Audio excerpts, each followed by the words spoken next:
Hello guys, सबैलाई good morning. आज म छुट्टी छ मेरो। आज हजुरले के भन्न आएको भने आज बिहान ब्राजिलको म्याच थियो। ब्राजिलले 3 गोल हानेको छ। भिनी हाम्रो मेरो भिनी चाहिँ अब एकदम खतरा फर्ममा आएको छ भिनी चाहिँ। अब अर्को चाहिँ नाम के हो अलिक थाहा छैन। बबाल खेले बेली बिहान चाहिँ मलाई सही लाग्यो, त्यही भएर म हजुरलाई एउटा भिडियो बनाउन चाहन्छु। बाहिर निक्लिएको छु।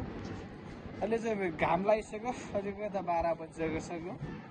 12 अहिले गुराठो पनि भइसक्यो यतातिर। यहाँतिर अब 12-1-3 बजी होला। म चाहिँ हजुर एउटा भ्लग बनाउन जानुहुँदैछु। हाम्रो टिमले चाहिँ बबाल खेलेको छु बिहान चाहिँ होइन। तर जोस् यसमा चाहिँ 6 स्टार आउने आशामा म चाहिँ धेरै बसेको छु होइन। हजुर देख्नुहुन्छ क्याम्प अलिक खाली छ, पुरै खाली छ। घाममा अहिले कोही पनि आउँदैन। अहिले पुरै खाली छ। मेरो अब 5 सिटर गराएर यसमा चाहिँ 6 स्टार हुने चान्स धेरै छ होइन। भिनीले गएर के गर्यो भने नेमार चाहिँ अब अर्को म्याचमा ब्याक हुने हल्ला सुनेको छु। अब के गर्छ हल्लामा हल्ला के हो। अब अर्को बिहिबार थाहा हुन्छ। हाम्रो म्याच चाहिँ अब बिहिबार पर्दैछ म्याच। बिहिबार चाहिँ गयो नेमारले एक्लै फेरि ह्याट्रिक हानिहाल्छ, त्यो मेरो थाहा छ। अलिकति फर्ममा अलिकति भिनी फर्ममा छ। राफिनी चाहिँ अलिअलि घाइते भएको छ। राफिनी चाहिँ घाइते भएर अब गएको थियो। तर राफिनीले खासै राम्रो खेल्दैन त्यसको लागि चाहिँ। त्यसकोले चाहिँ क्लबमा चाहिँ राम्रो खेल्छ, देशको लागि चाहिँ राम्रो खेल्दैन, त्यही हो अलिकति समस्या त्यही छ।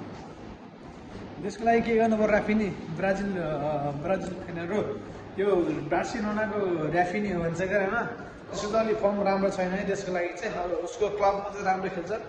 देशको लागि खेल्नु पऱ्यो। एउटा वर्ल्ड कप जित्न दिनु पऱ्यो नेमारलाई चाहिँ। एउटा नेमार जुनियरलाई अफर दिनु पऱ्यो है, गिफ्ट। केटाहरू नेमार जुनियरलाई गिफ्ट दिनु पऱ्यो वर्ल्ड कप चाहिँ। अरू नेमारले के जितेको छैन, सबको मन जितेको छ, सबले जितेको छ। बास एउटा वर्ल्ड कप जित्न छ बाँकी छ, त्यो पनि ल भिनी जुनियरले पुरा गर्ने आशमा म बसेको छु। तर जस नेमारले एउटा वर्ल्ड कप जितायो भने नेमारको सबै सपना पुरा हुन्छ। मेरो सपना त्यही छ। हाम्रो नेमार जुनियरले चाहिँ एउटा वर्ल्ड कप उठाएको सपना छ मेरो पनि। उसको धेरै सङ्घर्ष छ, धेरै इन्जुरी हुन्छ, त्यही भएर अलिकति उसको गाह्रो छ होला नि। अब इन्जुरी भएको भए गर्छ उसको। खै 2टा म्याच खेलिसक्यो। दुईवटा पर्फर्मेन्स बबाल छ। भिनीको पर्फर्मेन्स बबाल छ है। भिनीको पर्फर्मेन्स बबाल छ आएको छ अहिले चाहिँ। भिनीको पर्फर्मेन्स खतरा दिएको छ भिनीले चाहिँ।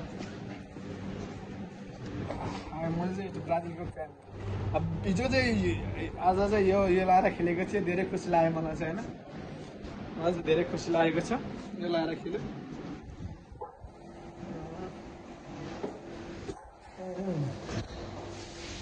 धेरै राम्रो खुसी लागेको छ नि यो लाएर खेले। आज चाहिँ हिजो जस राम्रो गरेछ केटाहरूले, अगाडि गर्दैछ। घाम धेरै छ केटाहरू, घाम धेरै छ। म चाहिँ रुमतिर जान लाग्यो अब चाहिँ। अब त्यही हो एउटा सपना भनेको, एउटा विश्वकप जित्ने ब्राजिलको चाहिँ सपना त्यही हो। अरू केही छैन सपना। नेमार जुनियरको सपना पनि केही छैन। बास एउटा वर्ल्ड कप जित्ने सपना छ, त्यो पनि बिस्तारै पुरा हुँदैछ अब होइन। पुरा हुनपर्छ भन्ने चाहना छ मेरो चाहिँ होइन। जसले जे भन्छ, जसले पोर्चुगल मन पर्ला, अर्जेन्टिना मन पर्ला, तर मलाई चाहिँ मेरै ब्राजिल मनपर्छ होइन। अरूलाई क्रिस्टियानो रोनाल्डो मन परेर के भयो त, मलाई चाहिँ मेरै नेमार मनपर्छ। यस्तो त डाइरेक्ट चाहिँ अगाले आउँदैन होइन। हाम्रो लास्ट चर्किएको छ क्या अहिले फेरि। हाम्रो लास्ट चर्किएको छ बाहिर चाहिँ। त्यही हो, कसलाई रोनाल्डो मनपर्छ, कसलाई मेसी मनपर्छ, कसैलाई हालान्ड मनपर्छ, कसैलाई एम्बापे मन पर्ला। तर मलाई मेरै लङ्गडा नेमार। यति भन्दै हजुरलाई चाहना। अब म चाहिँ रुमतिर जाँदैछु। हजुरले लाइक सब्सक्राइब गर्नु होला, मलाई सपोर्ट गर्नु होला।